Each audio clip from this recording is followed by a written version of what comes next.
সদস্য হয় তেওঁ প্ৰথমতে আমি যি মিছ কল দি সদস্য ভৰ্তি অভিযান চলিছিল সেই মিছ কল দি সদস্য ভৰ্তি হৈছিল আৰু দলত আনুষ্ঠানিকভাৱে যোগদানো কৰিছিল। বিভিন্ন সময়ত আমাৰ দলত যেহেতু এটা গণতান্ত্ৰিক দল আমাৰ 14 কোটি সদস্য সংখ্যা সমগ্ৰ দেশত হৈছে আৰু আমি মিছ কল দি সদস্য অভিযান ৰখাৰ সময়ত কোনো ধৰণৰ নিষেধাজ্ঞা কাৰো ওপৰত নাছিলে।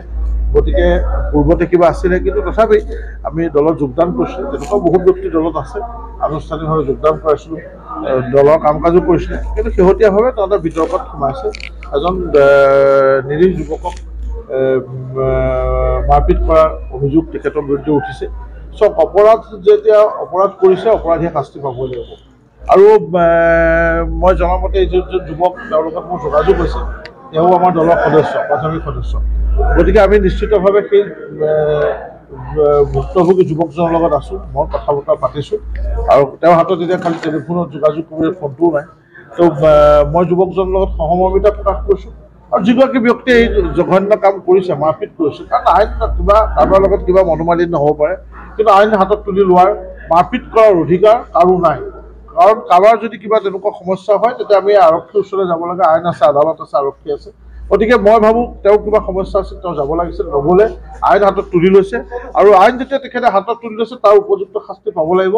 আৰু মই যুৱকজনক মাতিছোঁ, তেওঁৰ লগত কথা বতৰা পাতিম আৰু প্ৰয়োজন সাপেক্ষে তেওঁক সকলো ধৰণৰ সহায় সহযোগিতা কৰিম। আৰু ইতিমধ্যে মই আমাৰ ঊৰ্ধ্বতন কৰ্তৃপক্ষ আমাৰ বিশেষকৈ ভাৰতীয় জনতা পাৰ্টীৰ নেতৃত্বৰ লগতো কথা পাতিছোঁ। অনুশাসনমূলক ব্যৱস্থা গ্ৰহণ কৰাৰ অধিকাৰ মোৰ নাই জিলা সভাপতি হিচাপে। আমি লিখিব লাগিব, আমি জনাব লাগিব, মই জনাইছোঁ আৰু এইটো কথা সকলোৰে দৃষ্টিগোচৰ হৈছে কাৰণ এইটো লুকাই থকা নাই। অপৰাধ কৰিলে কোনো সাৰি নাযায় আৰু আমাৰ চৰকাৰখন অপৰাধীৰ বিৰুদ্ধে অপৰাধীৰ বিৰুদ্ধে অতিশয় কঠোৰ হৈছে। সকলো অপৰাধীৰ সৈতে একেই ব্যৱহাৰ, আইন অনুসৰি যি ব্যৱহাৰ পাব লাগিব।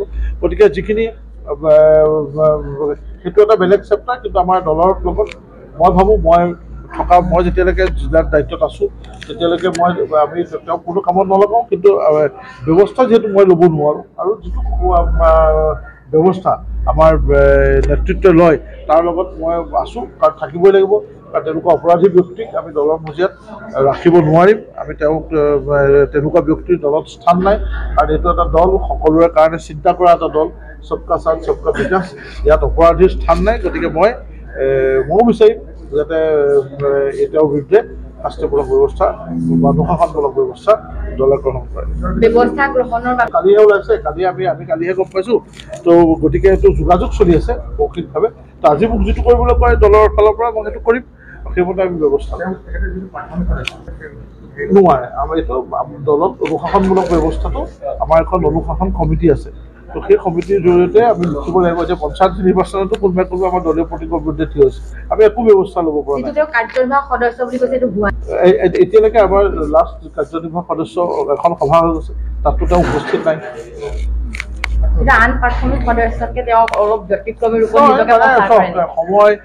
সময় চবৰে এটা বেলেগ বেলেগ ষ্টাইল থাকে।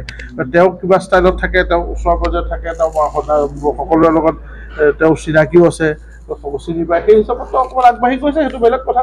কিন্তু এতিয়াৰ পৰা আপোনালোকে তেওঁক নেদেখিব।